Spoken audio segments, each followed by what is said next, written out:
Hello everyone, welcome back. ஸ்ட்ரிங்கை பற்றி பார்த்துட்டு இருக்கோம்ல, ஃபங்க்ஷனாலிட்டி பற்றி பார்த்துருக்கோம். பாஸ்வேர்டு அப்படின்னு சொல்லியிருப்பேன். பாஸ்வேர்டு மட்டுமா ஸ்ட்ரிங் ஃபங்க்ஷனாலிட்டி தேவைப்படுது? லைக் நம்ம மெயில் இருக்குன்னு வச்சுக்கோங்களேன், ஜிமெயில் யூஸ் பண்ணுறோம், @gmail.com அப்படி முடியணும்ல. சப்போஸ் அவுட்லுக் அக்கௌண்ட் யாராவது யூஸ் பண்ணாங்களா @outlook.com, ஹாட்மெயில் யாராவது யூஸ் பண்ணாங்கன்னா ஹாட்மெயில், யாவோ யாராவது யூஸ் பண்ணாங்கன்னா யாவோ, சரிங்களா? அப்புறம் ஜோவோ அக்கௌண்ட் யூஸ் பண்ணாங்கன்னா ஜோவோ, ஆப்பிள் ஐடி யூஸ் பண்ணாங்கன்னா அதுக்கேற்ற மாதிரி எல்லாத்துக்கும் இண்டிவிஜுவலாக இருக்குல்ல. அதெல்லாம் எப்படி செக் பண்ணுறது? நான் கொடுத்தோன்னா என்ன கொடுத்தாலும் எடுத்துக்கூடாதுல்ல. இப்போ சப்போஸ் அவுட்லுக் கொடுக்குற இடத்துல அவுட்லுக் தான் கொடுக்கணும், நான் ஜிமெயில் கொடுக்குற இடத்துல ஜிமெயில் தான் கொடுக்கணும். லைக் இந்த மாதிரி சின்ன சின்ன வேலிடேஷன்ஸ்லாம் இருக்குல்ல. இந்த மாதிரி சின்ன சின்ன வேலிடேஷன் யூஸ் பண்ணுறோம், நம்ம ஸ்ட்ரிங்கில் யூஸ் பண்ணலாம். சரிங்களா? எல்லாமே ஸ்ட்ரிங் ஃபங்க்ஷனாலிட்டிஸ் தான். ஸ்ட்ரிங்கில் இது மட்டும் இல்லாமல் எக்கச்சக்கமாக இருக்குது. இப்போ சப்போஸ் நம்ம வேர்ட் டாக்குமெண்ட் இருக்குது, வேர்ட் டாக்குமெண்ட்டில் போயிட்டு ஃபைன் கொடுக்குறோம்னு வச்சுக்கலாம். ஃபைன் கொடுத்து ஒரு இன்புட் கொடுக்குறோம், அதை பேஸ் பண்ணி அவுட்புட்டில் அவங்க ஃபில்டர் ஆகி வருதா, அது ஒரு ஸ்ட்ரிங் ஃபங்க்ஷனாலிட்டி. ரீப்ளேஸ் பண்ணுறோம், ஒரு இன்புட் கொடுத்துட்டு இதுக்கு போல இதை ரீப்ளேஸ் பண்ணணும்னு சொல்கிறோம், அது ஒரு ஸ்ட்ரிங் ஃபங்க்ஷனாலிட்டி. இந்த மாதிரி நிறைய ஃபங்க்ஷனாலிட்டிஸ் இருக்குது. அதில் கொஞ்சம் பார்த்துருக்கோம், இன்னும் கொஞ்சம் இருக்குது. இதை பற்றி தெரிஞ்சுக்கலாம், வாங்க ஸ்டார்ட் பண்ணலாம். ஓகே கைஸ், இங்கே ஸ்ட்ரிங்கை நம்ம ஒன்றா கொஞ்சம் கன்டினியூ பண்ணலாம். ஆனால் அதுக்கு இன்னொரு கிளாஸ் ஆட் பண்ணிப்போம்.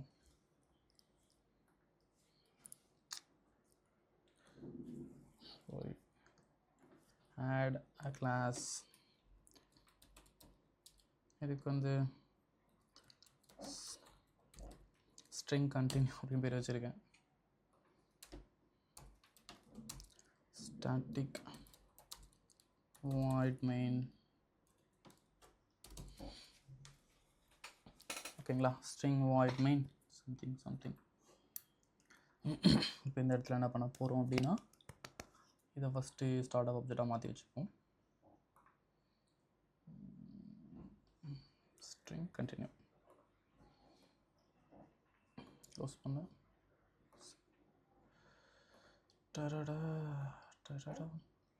ஸ்ட்ரிங் கண்டினியூல லாஸ்ட்டில் ஒரு நிறைய ஃபங்க்ஷன்ஸ் பற்றி பார்த்துருக்கோம். அதில் பார்க்காத ஒரு சில ஃபங்க்ஷன்ஸ் பற்றி இதில் பார்க்கலாம். சரிங்களா?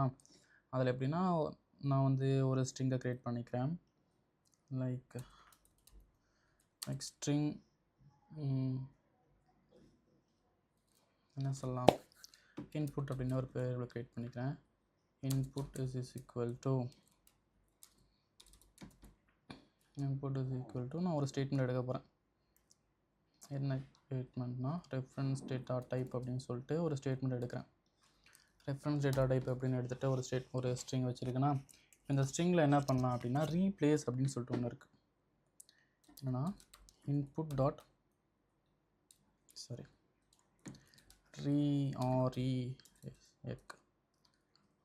ரீப்ளேஸ். ஓகேங்களா? ரீப்ளேஸ் அப்படின்னு சொல்லிட்டு ஒன்று இருக்குது. இதுவும் ஒரு இதை ப்ரெசென்ட் பண்ணணும். ஸோ ஒரு ஸ்ட்ரிங் அவுட்புட் அப்படின்னு சொல்லிட்டு வேரியபிள் டிக்ளேர் பண்ணிக்கிறேன். இது என்ன பண்ணுன்னா, இன்புட் ரீப்ளேஸ் பண்ணுறதுக்கு இதுக்கு பதிலாக இதை நான் ரீப்ளேஸ் பண்ண போகிறேன் அப்படின்னு சொல்ல போகிறேன். இன்புட்லேருந்து இதுக்கு பதிலாக இதை நான் ரீப்ளேஸ் பண்ண போகிறேன் அப்படின்னு சொல்ல போகிறேன். இதில் எப்படின்னா, ரெஃபரன்ஸ் டேட்டா டைப்புன்னு இருக்குல்ல, இதில் என்ன பண்ணலான்னா, இந்த ரெஃபரன்ஸ்க்கு பதிலாக எடுத்துகிட்டு ரெஃபரன்ஸ்க்கு பதிலாக நான் வேறு எதை போட போகிறேன் அப்படின்னா, இப்போது வேல்யூ அப்படின்னு வச்சுக்கோங்க. வேல்யூ அப்படின்னு சொல்லிட்டு போடுறேன். சரிங்களா? வேல்யூ அப்படின்ற மாதிரி மாற்றிட்டு இப்போ நான் செக் பண்ணி பார்க்குறேன் பாருங்கள். Console right line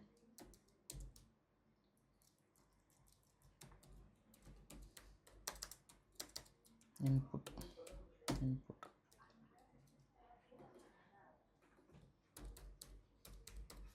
output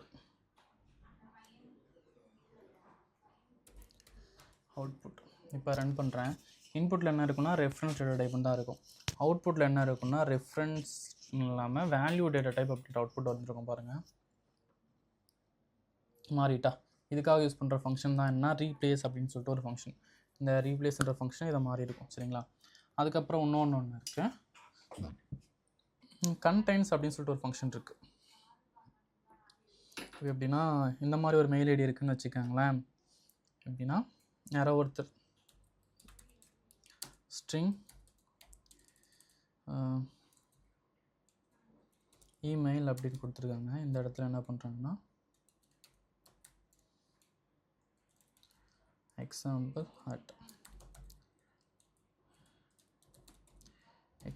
at gmail.com example@gmail.com அப்படின்னு சொல்லிட்டு ஒரு ஸ்டேட்மெண்ட் கொடுத்துருக்காங்க. இது ஒரு மெயில் ஐடி. இந்த மெயில் ஐடி கரெக்டான ஃபார்மேட்டில் இருக்கா இல்லையா அப்படின்னு ஒன்று இருக்குல்ல. இந்த மெயில் ஐடி வந்து கரெக்டான ஃபார்மேட்டில் இருக்கா இல்லையா அப்படின்ற மாதிரிலாம் நான் செக் பண்ணி பார்க்கணுமா? இந்த மெயில் ஐடி கரெக்டான ஃபார்மேட்டில் இருக்கா அப்படி இல்லையா செக் பண்ணுறேன். எப்படி செக் பண்ணலாம்? @gmail.comல இருந்துச்சு அப்படின்னா அதுதான் கரெக்ட். சரிங்களா?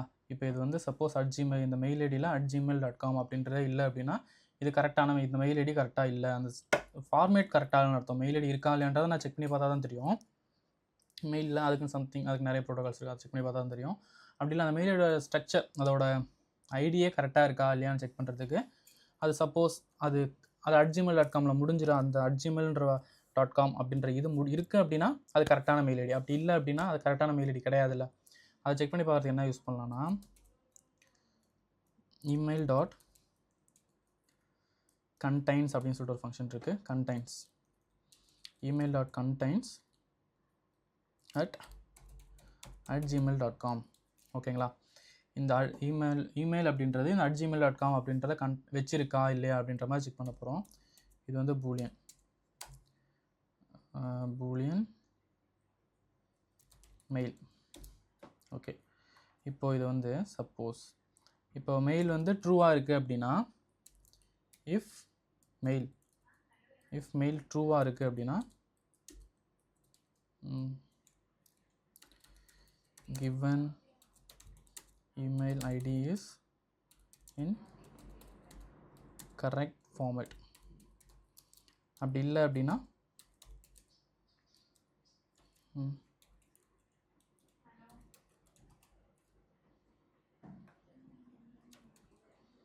given mail id is not in correct format.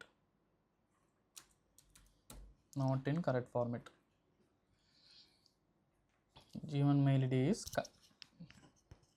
in correct format. ஏன்னா அது கரெக்ட் ஃபார்மேட்டில் இருக்குது, அது கரெக்டாக @gmail.com இருந்துருக்கு. ஸோ கரெக்டாக இருக்குது. இப்போ சப்போஸ் @gmail.com நட்டு கொடுக்கல அப்படின்னா நாட் இன் கரெக்ட் ஃபார்மேட். சரிங்களா? ஆனால் இது கரெக்டாக அப்படின்னு கேட்டால் இது எனக்கு அவுட்புட் கரெக்டாக வந்திருக்கு. ஆனால் இப்போ நான் பண்ணியிருக்கிறது தான் தப்பான விஷயம். நான் @gmail.com போட்டுட்டு அதுக்கப்புறம் என்ன பண்ணுறேன் அப்படின்னா ஹலோ அப்படின்ற மாதிரி ஒரு வேர்டை கொடுத்துருக்கேன். .com போட்டு .hello அப்படின்னு கொடுத்துருக்கேன். இப்போ எனக்கு என்ன பண்ணும் அப்படின்னா கரெக்டு தான் வரும், இன் கரெக்ட் ஃபார்மேட் அப்படின்னு வந்துடும். ஏன்னா இந்த கண்டென்ட்ஸ்ன்ற ஃபங்க்ஷன் என்ன பண்ணும் அப்படின்னா அது கரெக்ட் அது இருக்கான்னு மட்டும் செக் பண்ணணும். @gmail.com அப்படின்றது இருக்கா, ஒரு சென்டென்ஸ் கொடுத்துருக்காங்க அப்படின்னா ஒரு ஸ்டேட்மெண்ட் ஒரு இன்புட் இருக்குது. அந்த இன்புட்டில் அந்த @gmail.com இருக்கா இல்லையான்னு செக் பண்ணும். கண்டென்ட்ஸ் இருக்கா இல்லையா, அந்த ரூமில் இருக்கா இல்லையா அப்படின்னு பார்க்கும். இப்போ எனக்கு என்னென்னா ரூமில் கரெக்டான இடத்துல இருக்கான்னு நான் செக் பண்ணணும்ல. அந்த ரூமில் இருந்தால் மட்டும் பத்தாது, அது கரெக்டான இடத்துலையும் இருக்கணும். சரிங்களா? அதுக்காக என்ன பண்ணலாம் அப்படின்னா email.starts_with அப்படின்னு ஒரு ஃபங்க்ஷன் இருக்குது. சரிங்களா? இந்த starts_with அப்படின்ற ஃபங்க்ஷன் ஒன்று இருக்குது. அதே மாதிரி ends_with அப்படின்னு சொல்லிட்டு ஒரு ஃபங்க்ஷன் இருக்குது. ஓகேங்களா? இந்த ends_with அப்படின்ற ஃபங்க்ஷனில் இது இருந்தால் தானே கரெக்டான மெயில் ஃபார்மேட். சரிங்களா? இப்போ அது வந்து இதுவும் ஒரு பூலியன் ரிட்டர்ன் பண்ணும். இப்போ இந்த இடத்துல பாருங்கள் string mail அப்படின்னு சொல்லிட்டு வேரியபிள் வச்சுக்கிறேன். சரிங்களா?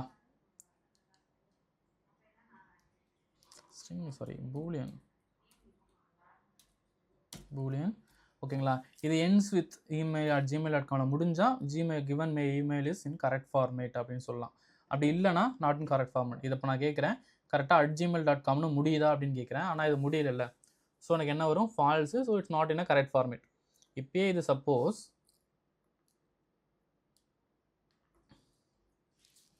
ஓகேங்களா, இப்போ இது கரெக்டாக இருக்குன்னு வச்சுக்கோங்க. .comனு இல்லாமல் டாட்னு இருக்கு. அப்போ எனக்கு என்ன வரும் அப்படின்னா it's in a correct format. ஓகேவா? இப்போ இது கரெக்ட் ஃபார்மேட்டில் வந்துருச்சா? It's in a correct format அப்படின்னு வந்துருச்சு இதுக்காக. இப்போ அதே மாதிரி starts with அப்படின்னு ஒரு ஃபங்க்ஷன் இருக்கு. இதே மாதிரி லைக் boolean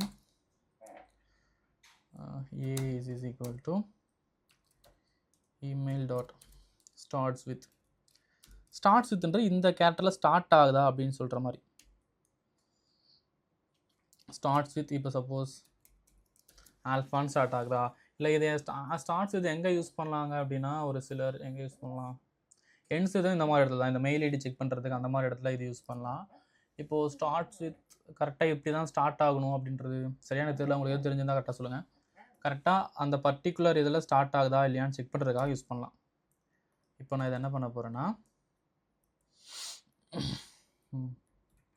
இப்படி கரெக்டாக இருக்க ஆல்ஃபான் ஸ்டார்ட் ஆகிருந்தால் அதுக்கு ட்ரூன்னு வரும், ஆல்ஃபான் ஸ்டார்ட் ஆகலை ஸோ எனக்கு என்ன வரும், ஃபால்ஸ்ன்ற அவுட்புட் தான் வரும். அதுக்காக யூஸ் பண்ணுறது தான் starts with and ends with. இது எண்ட்ஸ் வித் ஆனால் மேக்ஸிமம் இந்த மாதிரி இடத்துல யூஸ் பண்ணலாம். இந்த gmail.com கரெக்டாக முடியுதா அதான் இருக்கான்னு செக் பண்ணலாம். இந்த ரீப்ளேஸ் இந்த மாதிரி இடத்துல ரீப்ளேஸ்மெண்ட், இப்போ ரீப்ளேஸ் அப்படின்னா இப்படி வச்சுக்கோங்களேன், ஒரு வேர்ட் டாக்குமெண்ட்டில் போய்ட்டு ரீப்ளேஸ் பண்ணுறோம், அந்த இடத்துல இந்த மாதிரி ரீப்ளேஸ் ஃபங்க்ஷன் தான் யூஸ் பண்ணியிருப்போம். ஒரு இன்புட் இருக்கும், அந்த இன்புட்டை ஃபுல்லாக ஸ்கேன் பண்ணி கொண்டு வந்து ஸ்டோர் பண்ணி வச்சுக்கிட்டு பர்டிகுலர் வேர்டுக்கு பதிலாக ஒரு வேர்ட் பதிலாக வேறு ஒரு வேர்டை மாற்றுவோம்ல, அந்த மாதிரி இடத்துல பர்டிகுலர் கேரக்டருக்கு பதிலாக வேறு ஒரு கேரக்டர் வேர்ட் டாக்குமெண்ட் ஃபுல்லாக மாற்றுற இடத்துல நம்ம ரீப்ளேஸ்மெண்ட் அப்படின்னு வரும். இங்கேயே நமக்கு இந்த விஷுவல் ஸ்டுடியோவில் உங்களுக்கு ரீப்ளேஸ் அப்படின்ற ஆப்ஷன் இருக்கும். ரீப்ளேஸ் இங்கே சர்ச் பண்ணிவிட்டு ரீப்ளேஸ் பண்ணிக்கலாம்.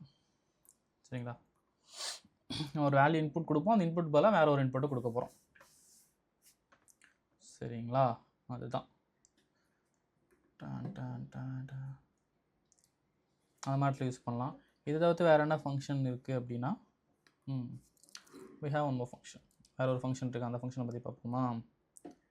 இப்போ இந்த இன்புட்டை எடுத்துப்போம், சர்வீஸ் ரெஃபரன்ஸ் டேட்டா டைப். இந்த ரெஃபரன்ஸ் டேட்டா டைப்பை பேசிக்காக வச்சுட்டு நான் ஒன்று எழுதுகிறேன். இப்போது இன்புட் டாட் கிளியர் கிடையாது, ரிமூவ் அப்படின்னு ஒரு ஃபங்க்ஷன். இந்த ரிமூவ் என்ன பண்ணோம் அப்படின்னா பர்டிகுலராக நம்ம அறையில் பார்த்தோம்ல ரிமூவ் ஃபங்க்ஷன் எப்படி ரன் ஆகும் அதே மாதிரி தான். இப்போ என்னென்னா 0லேருந்து ஒரு 6 வரைக்கும் ஒரு 6 ரிமூவ் பண்ணு அப்படின்றேன். இதெல்லாம் ஸ்டோர் பண்ண போகிறேன்னா இதை ஒரு இதில் ஸ்டோர் பண்ண போகிறேன், ஸ்ட்ரிங் எஸ் அப்படின்னு சொல்லிட்டு ஒரு வேரியபிளில் ஸ்டோர் பண்ண போகிறேன். இப்போ இதை நான் செக் பண்ணுறேன், எஸ்ஸை நான் கால் பண்ணுறேன் அப்படின்னு எனக்கு என்ன அவுட்புட் வருதுன்னு பாருங்கள். உங்களுக்கு அண்டர்ஸ்டாண்ட் ஆகிரும். அதான் 0லேருந்து முதல்ல 6 லென்த் வரைக்கும் 0 1 0 இங்கே ஆரம்பிக்குமா, 1 2 3 4 5 6 அது வரைக்கும் காணாமல் போயிடும். வரைக்கும் மொதல் 6 லென்த் இந்த கேரக்டர் காணாமல் போயிடுச்சா, அது காணாமல் போயிட்டு பேலன்ஸ் இருக்குது, அதை மட்டும் ரிமூவ் பண்ணிடும். அதுக்காக யூஸ் பண்ணுறது தான் இந்த ரிமூவ் அப்படின்ற ஃபங்க்ஷன். ரிமூவ் ஃபங்க்ஷன் யூஸ் பண்ண போகிறோம்.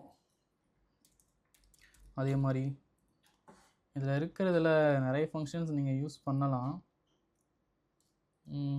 சப்ஸ்ட்ரிங் பார்த்துட்டோம், ட்ரிம் பார்த்துட்டோம், trim and trim start, 2 upper 2 lower, 2 string பார்த்துட்டோம், ஸ்ட்ரிங்காக மாற்றுறதுக்கு 2 சேர் அரே. இந்த 2 சேர் அரே என்ன பண்ணும் அப்படின்னா நீங்கள் கொடுக்குற இன்புட்டை உங்களுக்கு கேரக்டர் அரேவாக மாற்றி கொடுத்துரும். எப்படின்னா இப்படி இருக்கட்டும், இப்போ இந்த இடத்துல நான் ஒரு ஸ்ட்ரிங்கை க்ரியேட் பண்ணுறேன், ஸ்ட்ரிங் ஹலோ அப்படின்னு சொல்லிட்டு இஸ் ஈக்குவல் டு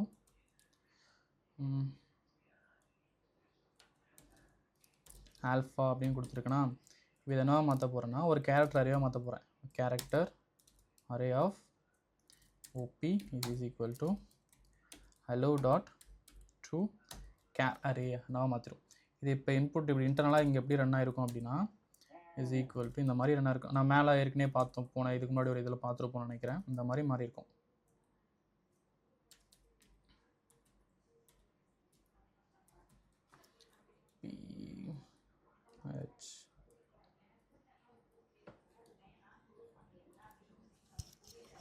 ஓகேவா, இதுதான் ஆல்ஃபா. இந்த மாதிரி மாற்றி கொடுத்துரும் கேரக்டரு. இப்போ இது உங்களுக்கு என்ன தனித்தனி கேரக்டராக வரும். சரிங்களா, அதுக்காக யூஸ் பண்ணுறது தான் கேரக்டர். இப்போது இது வந்து கேரக்டரை இந்த மாதிரி மாற்றி கொடுத்துருமா. இப்போது நான் கேரக்டர் அரேவை மாற்றிட்டேன், இப்போ மறுபடியும் ஸ்ட்ரிங்காக மாற்றணும் அப்படின்னா இப்போ கேரக்டர் அரேவாக மாற்றிட்டேன், இப்போ நான் ஸ்ட்ரிங்காக மாற்றணும்னு நினைக்கிறேன்.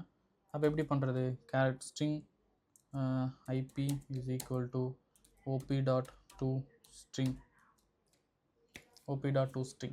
இப்போ பாருங்கள் நான் ஐபியை மட்டும் பிரிண்ட் பண்ணுறேன், CW IP நான் பிரிண்ட் பண்ணியிருக்கேன். எனக்கு என்ன அவுட்புட் வருதுன்னு பார்ப்போம். system.char arrayன்னு வருது ஐபியில், ஏன்னா அது வரல. toString மாற்றினா ஒவ்வொரு இன்புட்டும் ஸ்ட்ரிங்காக மாறுமே தவிர்த்து இந்த மாதிரி வராது. ஸோ அதுக்காக என்ன பண்ண போகிறோம் அப்படின்னா ஒரு அரே விட்டு ஸ்ட்ரிங்காக மாற்றி போட்டிருக்க மாதிரி. இப்போ அதுக்காக என்ன பண்ணலாம் அப்படின்னா string டாட் ஜாயின் அப்படின்னு ஒரு ஃபங்க்ஷன் இருக்குது. இந்த ஜாயின் அப்படின்ற ஃபங்க்ஷன் என்ன பண்ண போகிறோன்னா OP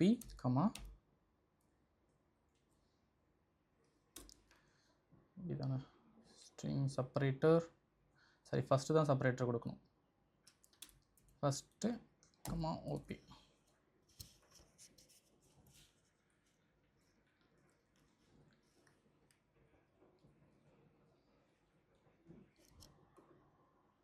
string separator. So string separator. இப்போ என்னென்னா இந்த ஓபி என்ன பண்ணுவோம்னா இதில் மறுபடியும் ஜாயின் பண்ண ஆரம்பிச்சிடும். ஏஎல்பிஹெச்ஏ மறுபடியும் ஜாயின் பண்ணும். ஜாயின் பண்ணும்போது என்னென்னா ஒவ்வொரு கேரக்டரும் தனித்தனியாக இருக்குமா, ஏ தனியாக இருக்கும், எல் தனியாக இருக்கும், பி தனியான எலிமெண்ட், ஹெச் தனியான எலிமெண்ட், ஏன்ற தனியான எலிமெண்ட், இந்த மாதிரி தனித்தனியாக இருக்க ஒவ்வொரு எலிமெண்ட்டையும் தூக்கி ஜாயின் பண்ணும்போது இந்த ஒவ்வொரு எலிமெண்ட்டும் ஜாயின் பண்ணும்போது இன்புட்னு ஏதாவது கொடுக்கணுமா, ஏதாவது ஸ்பேஸ் கொடுக்கணுமா அப்படின்றதுக்காக யூஸ் பண்ணுறது தான் இது செப்பரேட்டர் அப்படின்னு சொல்லுவோம். இப்போ நான் அதை கால் பண்ணுறேன் அப்படின்னா எனக்கு ஆல்ஃபா அப்படின்னு இருக்கும்.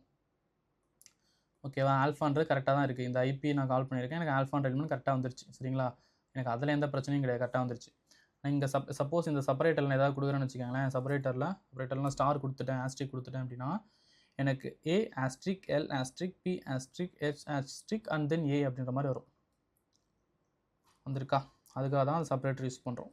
இது ஒன்று, இது ஒரு ஃபங்க்ஷன். சரிங்களா, இப்போ இதே மாதிரி இன்னொன்று இந்த ரெஃபரன்ஸ் டேட்டா டைப்னு இருக்குல்ல, இதை நான் மாற்றினேன் அப்படின்னா இப்போ இதை வந்து ஒரு ஸ்ட்ரிங் அரேவாக மாற்றணும்னு நினைக்கிறேன். இப்போ நான் இதை வந்து ஒரு ஸ்ட்ரிங் அரேவாக மாற்றணும்னு நினைக்கிறேன். இதை மறுபடியும் அப்படியே இதை மட்டும் காப்பி பண்ணிக்கிறேன். இதை மட்டும் அப்படியே காப்பி பண்ணி கொண்டு வந்து இன்னொரு ஸ்ட்ரிங்கை க்ரியேட் பண்ணுவோம். String str. Okay, reference type. இப்போ இது வந்து ஒரு ஸ்ட்ரிங் அரேவாக மாற்றணும்னு வச்சுக்கோங்க.